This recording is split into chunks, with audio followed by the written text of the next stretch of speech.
Are you consider traveling is here safe for a woman because you're traveling alone? Did you have any sort of cultural shock when you first arrived here?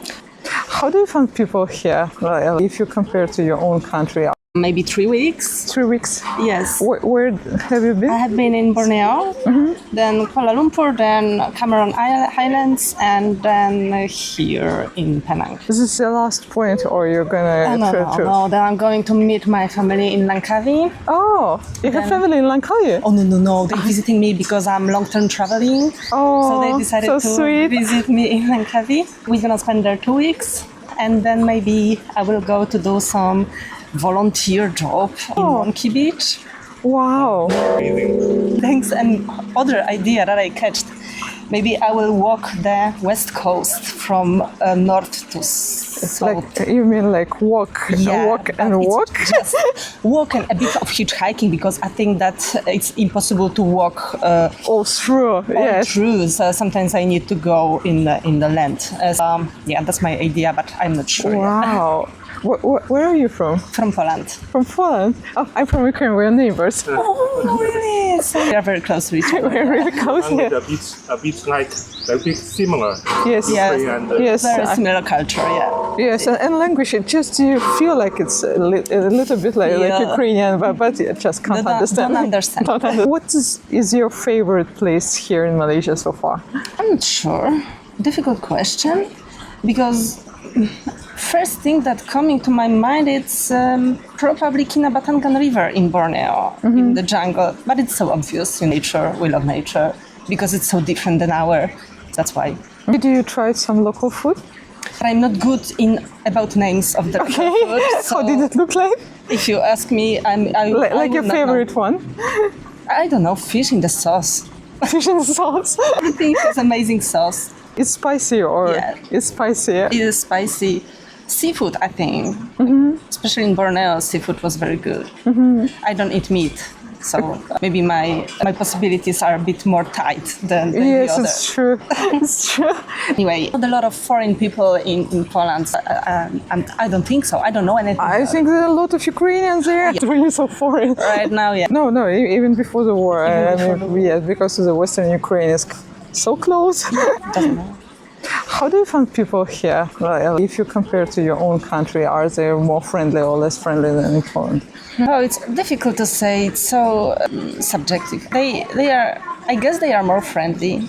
They are more friendly, but it's not our culture. And sometimes it's difficult to find them, to understand them. But I think they are more open. Especially, I noticed that Chinese people here are very, very nice and helpful, and they advise you, "Oh, you girl, put the cap on your head because it's sun." And in Poland, your grandfather can do it, but not not the foreigner person. Yeah. So I think they are more friendly and very helpful. They want to share their knowledge and culture and give advice to foreign people. Anyway, in Malaysia, tourism is not so intensive, like for example in Thailand. So I think they are not so super tired with this. Maybe, It's nice to talk and share some experiences with Western or at least in general foreigners. Did you have any sort of unpleasant experience here because you're traveling quite a long time? I mean, did you have any sort of things that made you feel unhappy or something like that? I can't say no, not at all.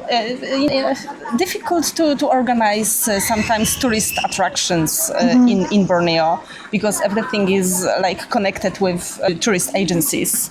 So it's very difficult to figure out on your own. Oh, if you want to travel by yourself. But yeah, in general, no, I didn't have any. Did you have any sort of cultural shock when you first arrived here? No coffee, no normal coffee. Imagine it's when we drink normal coffee, and here you cannot buy normal powder coffee in market. I have got my small gas stove. I have got my drip coffee. I like coffee. I want to drink normal coffee, and here no coffee. You can just buy this 3-in-1 instant coffee mixture. And when I I was sure that in market I will buy normal coffee, but no, I'm checking out the ingredients, and it's cereals, palm oil, instant coffee, sugar, and some chemical stuff that I don't understand. I really admire Malaysian coffee cups, and the taste of local coffee is quite amazing. And I actually had some sort of allergy before we came to Malaysia. For my whole life to coffee, I wasn't able to drink it because I had severe headaches after the coffee. But after arriving here, we saw so many people are drinking coffee, and I've tried little by little.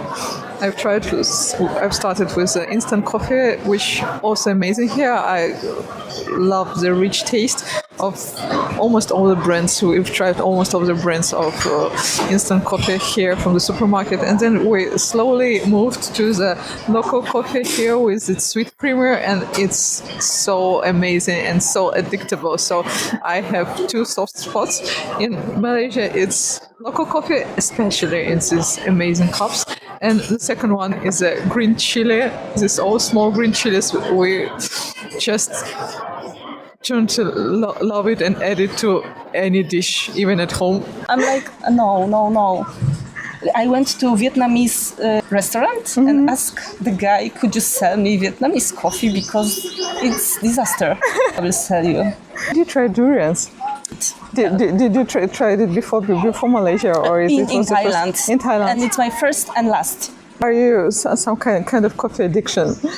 In the morning, no addiction. Yeah, we can say that. But only once a day. Yeah. Are you consider traveling is here safe for a woman because you're traveling alone, so you kind of have a more experience of like this? Are you feel it's safe for travel alone for a woman in Malaysia in general? I'm not sure yet. So far for the places you've been, like sometimes I feel that strange look at me, as mostly because you're beautiful. Thanks, you too. Mostly I'm trying to, today not because it's very hot, but I'm trying to cover my legs, cover here, or do not have big one. Trying to be invisible, my purpose. Because sometimes I feel like guys looking in the strange way, which is, for example, I didn't feel in Laos and in Thailand, but it's just look. They don't try to do anything, so I feel safe. What's the place you feel the most safe in? Less stuff like this. I mean, you're from all of the places you've been so far in Malaysia, what would you consider the most safe place to stay and to travel? I think here in Georgetown it was very good. Because even in Kuala Lumpur, when I was walking some streets, dark streets at night. At night, yes, I was feeling a bit uncomfortable, observed and uncomfortable. Here in Georgetown, it's very, very friendly, a very safe vibe. So I think here. Would you consider Malaysia for a long-term stay if you could have kind of possibility, like yes, have a job maybe or some kind of like freelance job too? Would you consider Malaysia for staying for a long-term life? Honestly, I don't think so. I think there are better places to stay long-term. What is like your top one in your list, if you could choose? I don't have big experience because I only have been in Thailand, in Laos only, and also in Nepal, but it's not this area. I think I don't have answer because Thailand is the most easy way to have everything because it's very touristy. So I would consider Thailand, for example, to stay long term because it's. You have both. You have everything. You have got amazing cuisine. You have got nice people. You have got beautiful nature. Yeah, but to get into the culture, there it's very difficult. There is no clear answer for your question. It's true. Yeah. It's true. It's a bit controversial. Of course, never know. Actually. Thank you so much. Thank you so much. Thank you for your time.